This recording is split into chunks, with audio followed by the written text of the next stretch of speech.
편 1절로부터 6절까지의 말씀을 한 절씩 교독하고 마지막 절은 같이 보도록 하겠습니다. 제가 먼저 봅니다.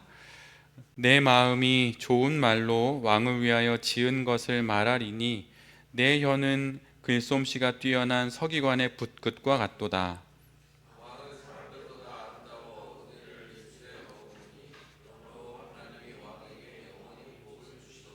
용사여 칼을 허리에 차고 왕의 영화와 위엄을 입으소서.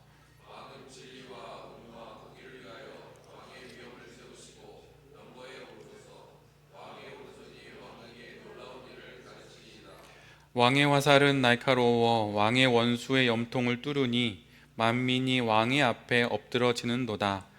하나님이여, 주의 보좌는 영원하며 주의 나라의 규는 공평한 귀이니이다. 아멘. 오늘은 시편 45편의 말씀을 갖고 사업의 목적 이런 제목으로 함께 하나님 말씀을 나누도록 하겠습니다. 오늘 우리가 함께 보는 본문은 다른 성경의 번역본을 읽어보면 그 위에 표제어가 있는데 그걸 한국말로 옮기자면 그건 웨딩송입니다. 특별히 왕실의 혼인 잔치 때 왕을 노래하는 그 시편이 바로 오늘 시편 45편입니다. 말하자면 결혼식장에서 울려 퍼지는 축가와 같은 것이 바로 오늘의 시편인 것이죠. 그래서 오늘 말씀을 우리는 앞부분만 잠깐 읽었지만 처음부터 마지막까지 읽다 보면 마치 성경에 있는 아가서의 한 부분을 읽는 듯한 그런 느낌을 받게 됩니다. 시인은 처음부터 끝까지 신랑되는 왕을 높여서 노래합니다. 왕의 모든 것을 노래합니다. 왕의 소유를 극찬하고 또 왕의 아내가 되는 왕후를 또 높여서 노래하고 왕이 가진 모든 것들을 찬양합니다. 신랑인 왕에 대한 사랑을 이처럼 노래하게 되는 것이지요. 우리에게는 종종 하나님에 대한 사랑을 이야기할 때 마치 고도의 신앙의 경지에서나 획득이 되는 기술인 것처럼 생각하는 경향이 있습니다. 교회 안에서 하나님을 사랑해야 합니다. 하나님을 사랑하는 것이 가장 좋은 신앙입니다. 이런 얘기를 많이 하는데 실상 그 말씀을 듣는 순간 어떻게 하나님을 사랑해야 하는 거지? 이런 생각을 하면서 하나님을 사랑하는 건 고도의 신앙의 경지에 이른 사람들만 하는 건 아닐까? 이런 생각을 하게 되지요. 그래서 하나님의 사랑을 경험하는 특별한 코스가 있고 또 단계가 있는 것처럼 생각을 합니다. 그래서 하나님의 사랑에 대한 어떤 지적인 이해와 또 신학적인 지식이 부족하여서 하나님을 사랑하지 못한다고 그렇게 생각을 합니다. 논리적으로 설명하지 못하기에 내가 하나님을 사랑하지 못하겠구나 이렇게 생각을 하는 것이죠. 그래서 그건 나의 신앙의 여정에서는 없는 것처럼, 그래서 하나님 지적으로만 이해를 하고 어떤 은혜를 받고 그런 것들로만 보통 생각을 합니다. 이러한 경향이 자연스럽게 아가서 말씀을 잘 묵상하지 않는 것으로도 사실은 이어지고 있습니다. 또한 다른 면으로는 하나님 사랑에 대해서 어떤 신비한 경험이나 또 어떤 체험이 없기 때문에 하나님을 사랑하지 못한다 이렇게 생각하기도 합니다.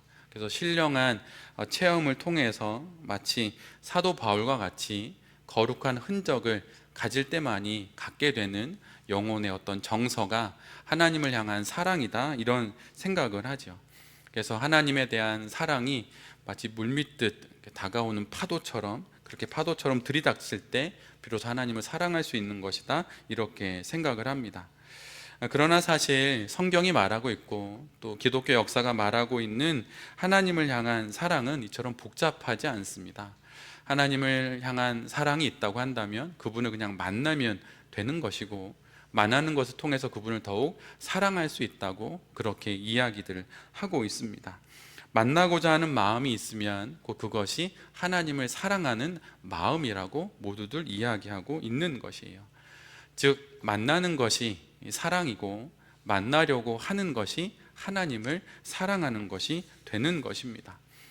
그러기에 여러분, 만약 여러분이 신앙 인생을 살아가면서 나에겐 하나님을 향한 사랑은 없고 하나님을 신앙하기는 하는데 사랑이 없어서 정말 너무 힘들고 또 때로는 곰이 되신다면 그 없는 사랑을 있는 것처럼 조장하거나 조작할 필요는 전혀 없습니다.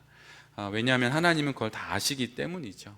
그냥 지금 현재의 우리의 모습으로 그냥 있는 그대로 하나님께 나아가기만 하면 됩니다. 그런데 그것으로 끝이 아니라 거기에서 머물지 말고 하나님을 더 사랑할 수 있도록 간구하면서 그 방향으로 계속 나아가다 보면 결국은 더 깊은 하나님 사랑에 이르게 됩니다. 하나님을 사랑하고 싶은 마음이 만약 여러분에게 없다면 또 그게 뭐지? 라고 하는 이렇게 의문이 든다면 그런 마음을 달라고 여러분 기도하시면 됩니다. 그리고 그 사랑으로 만약 내가 하나님을 사랑한다면 하게 될 그 일을 찾아서 그 일을 하면 되는 것이죠. 지금으로부터 한 70년, 80년 전에도 이런 고민은 그리스도인들에게 있던 것 같아요. 그래서 C.S. 루이스에게도 많은 사람들이 그런 걸 물었습니다. 저는 하나님을 사랑하는 마음이 없는데 하나님을 사랑하고는 싶습니다. 그럼 어떻게 해야 됩니까? 사랑하는 마음은 없는 거 확실한데 어떻게 하면 사랑할 수 있습니까? 그럴 때 C.S. 루이스가 이렇게 권면해 줬어요. 하나님을 사랑하는 마음이 있으면 하게 될 그 일을 찾아서 하라는 것입니다. 그러다 보면 내 안에 하나님을 향한 사랑이 일어난다는 것이죠. 없는 것을 있는 것처럼 하라는 게 아니라 내가 하나님을 정말 사랑한다면 하게 될 그 일을 갖고 내가 그 일을 해보라는 것이에요. 그러면 하나님을 향한 사랑이 생겨난다는 것입니다. 그 누구보다도 신실했던 C.S. 루이스의 권면이니 우리 모두가 새겨들을 만한 그런 말씀일 것입니다. 사실 책을 읽다 보면 처음 책을 읽으면 그 모든 활자들이 정보처럼 다가옵니다. 그래서 한 권을 다 읽어도 정말 줄을 쳐가면서 읽어도 다 기억되지 않고 또 마음에 남는 것도 없습니다. 그러나 한 번, 두 번, 여러 번 읽으면 그 말씀이, 그 책의 내용이 더 잘 이해가 되고 어느새 그 책 중에 있었던 어떤 내용 중에 하나가 나의 마음속에 어떤 신념처럼 자리하게 되고 나의 생각처럼 자리하게 되는 것을 우리 모두가 경험하게 됩니다. 그래서 여러 번 읽으면 더 잘 이해하게 되고 그 책의 내용을 통하여서 나의 인생이 변화되는 것을 우리 모두가 알게 되지요.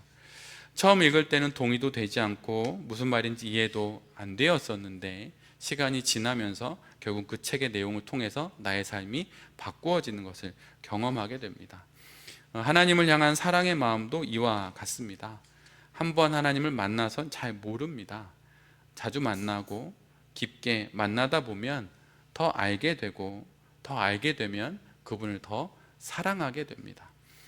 만나면 알게 되고 알게 되다 보면 그분을 사랑하게 된다는 것이에요.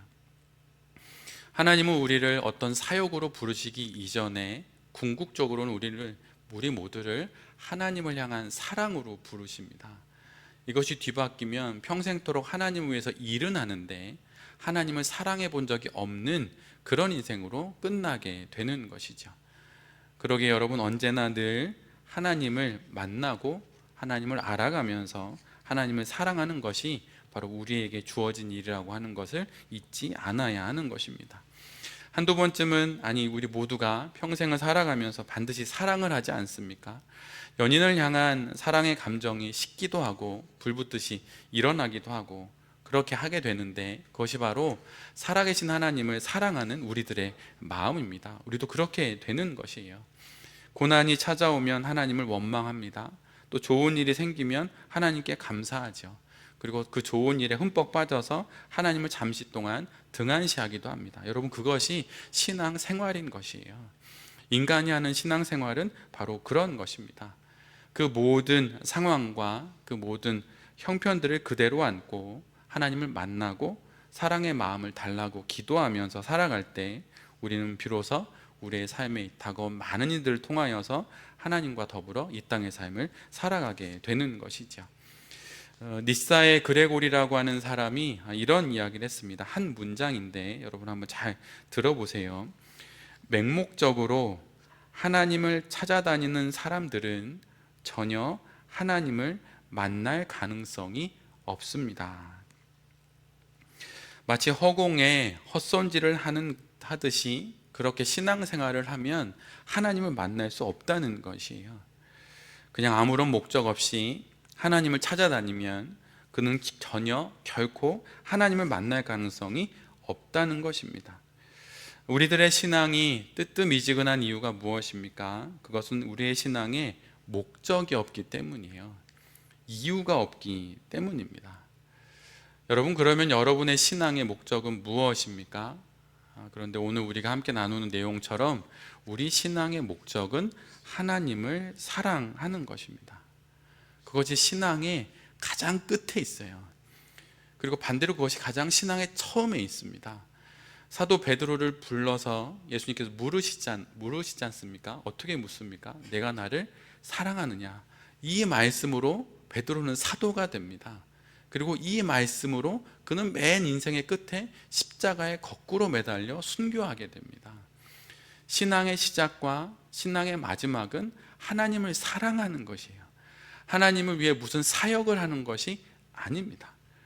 사랑이 시작점이고 사랑이 마지막이고 그 가운데 그 시작과 끝 지점으로 인하여서 비롯된 사역을 하는 것입니다.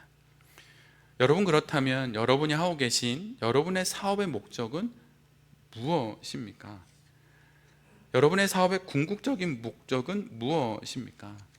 여러분, 그것은 바로 하나님 사랑입니다. 이것이 기준이 되어서 우리의 사업의 모든 것들의 기준이 되고 분별이 되고 선택과 결정이 되는 것이에요. 이것을 기준으로 사업의 비전이 결정되고 사업의 계획이 선택되고 사업의 아이템들이 결정이 되는 것입니다. 그런데 저의 이런 말이 사업도 힘들고 어려운데 사업의 목표가 하나님이라고 하는 이 소리가 한가한 소리로 들릴 수 있어요. 창업을 하고 10년이 되었는데 여전히 힘들고, 올해 시작된 지가 벌써 3월이 되었는데 내가 딴 프로젝트도 없어요. 자본은 점점점 잠식되어 가고 앞으로 해야 될 것은 많은데, 하고 싶은 것도 많은데 손에 잡히는 것이 하나도 없습니다. 그러면 그 앞에서 제가 사업의 목표가 하나님 사랑입니다 라고 말하면 헛소리처럼 들리고 사업을 모르는 목회자의 한가한 소리처럼 들릴 수 있어요. 여러분, 목회자가 만약 교회를 개척하고 10년이 다 되었는데 여전히 목회자 가정만 예배를 드리고 있다면, 여러분, 그 목회자에게도 목회의 목표가 하나님 사랑입니다 라고 말하면 이게 한가한 소리처럼 들릴 수도 있습니다. 고상한 말잔치로 들릴 수 있어요. 그런데 여러분, 우리가 어떻게 생각하든, 우리가 어떤 생각을 품든 우리의 결정과 생각에 상관없이 우리의 사업의 목적은 하나님 사랑입니다. 만약 여러분이 정말 사업을 실패하고 만약 제가 목회를 접는 상황이 되었을 때 여러분을 다시 일으키게 되는 그 내용은 무엇일까요?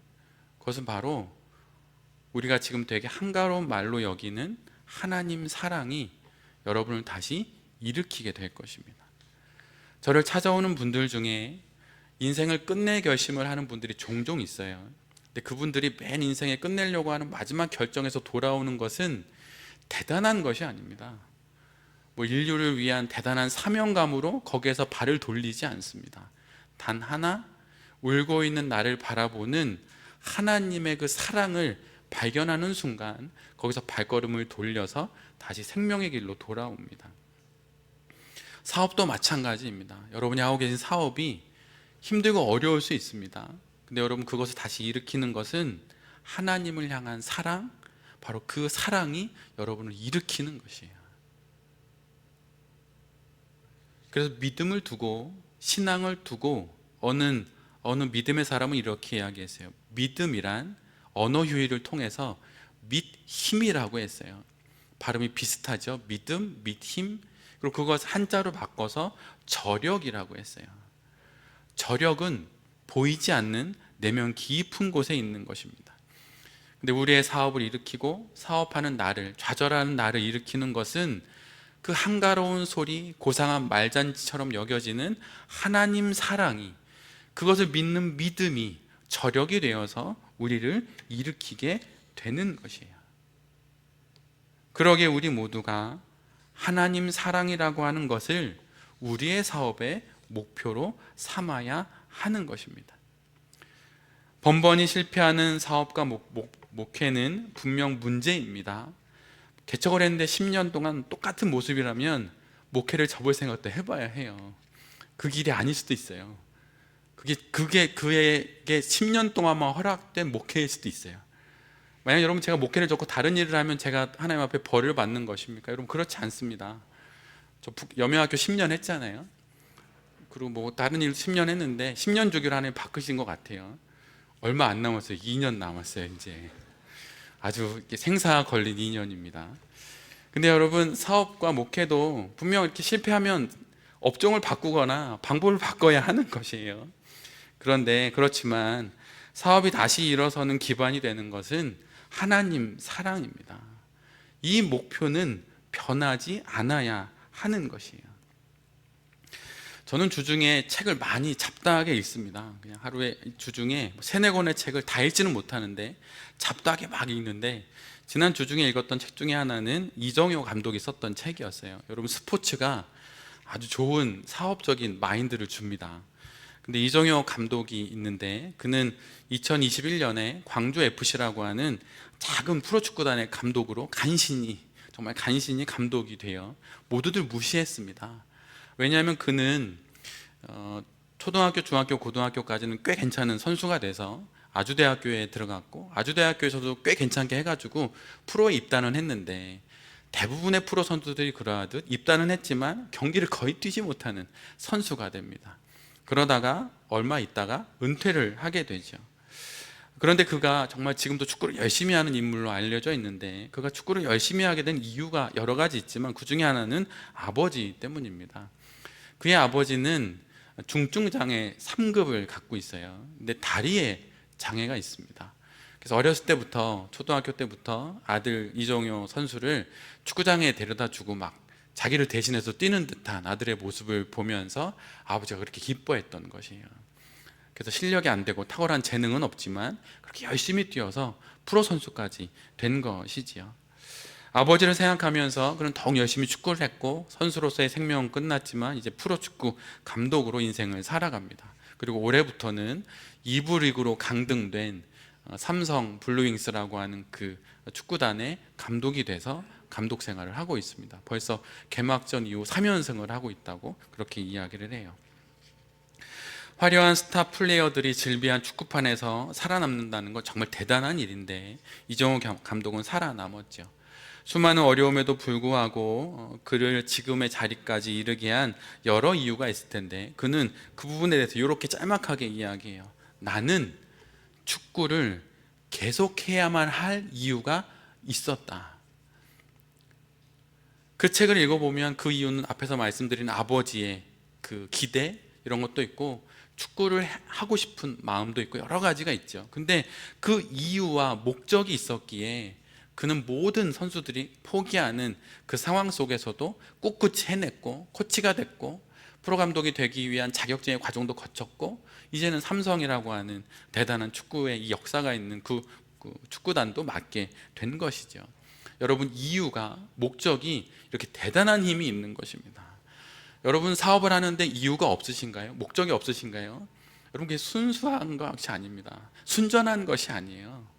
저를 목회자라고 한다면 저희 교회가 한 20명 되거든요. 근데 이제 2년 남았다고 했잖아요. 그러면 제 목표 중에 80명 성도, 이렇게 마음을 갖는 것이 당연한 거예요. 숫자는 상관없고 하나님 앞에 순전하게만 하겠습니다. 여러분 이건 너무 나이브한 겁니다.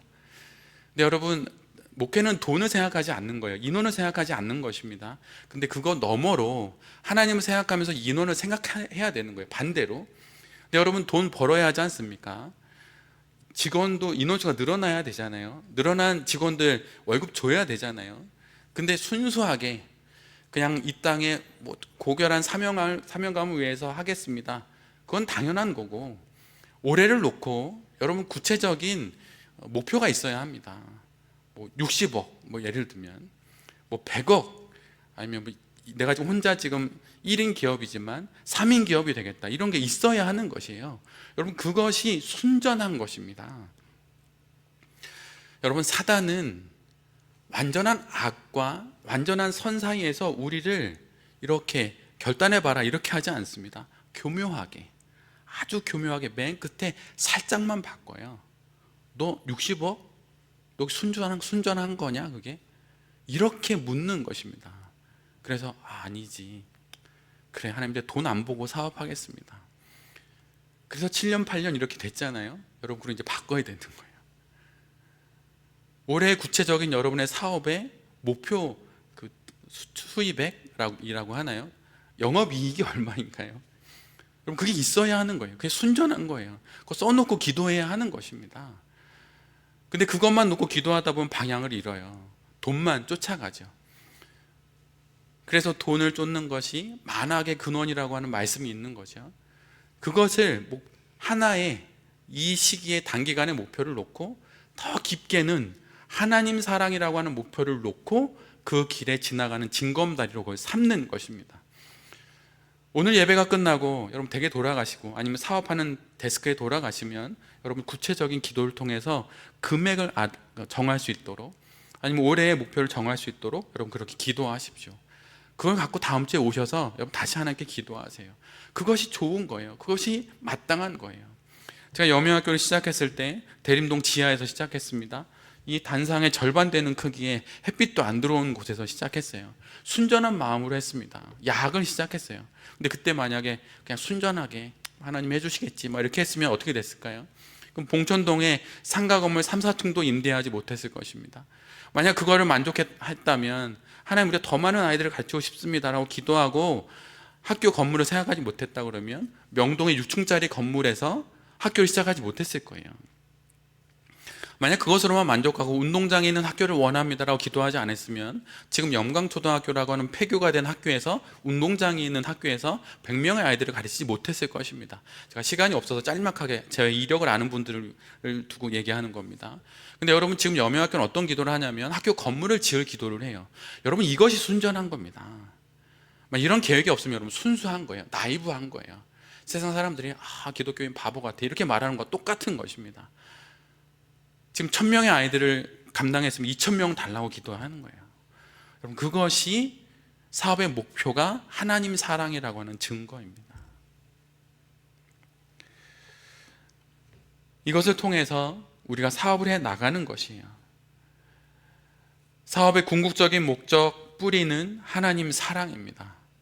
여러분, 그것을 놓치지 마십시오. 그리고 그 사랑으로부터 비롯된 가지, 그것은 바로 우리의 중기적인 어떤 사업적인 금액일 수 있고 영업이익일 수 있습니다. 여러분, 그것이 있으셔야 해요. 정말 있으셔야 합니다. 그것이 없으면 아마 우리의 사업과 제가 하는 목회는 이쯤에서 끝날 거예요. 하나님은 그러실 거예요. 10년 보았더니 안 되겠다, 너 목회 그만두고 교사해라, 이럴 수도 있죠. 하나님이 영원히 우리에게 기회를 주시는 것이 아닙니다. 촛대를 옮길 수도 있어요. 이렇게 좋은 시설과 건물에 목회 10년 했는데 이 정도면 넌 안 되는 거다, 이럴 수 있어요. 올해와 내년이 여러분의 허락된 마지막 사업의 기회라고 여기고 정말 하십시오. 그리고 만약 안 되면 2년 뒤에 다시 한번 기도해서 여러분의 길을 바꾸고 수정할 수도 있겠죠. 우리의 사업의 궁극적인 목적이 무엇입니까? 여러분, 하나님 사랑이에요. 여러분, 순수하게 사업하지 마십시오. 순전하게 하십시오. 그건 목표를 정하는 것이에요. 다시 한 주간 사업을 하고 또 직장생활을 하실 때 순전하게 사업함으로 말미암아 하나님께서 다시 한번 들여다볼 수 있는 그런 사업을 경영하게 되는 우리 모두가 될 수 있기를 간절히 기도드립니다. 아멘.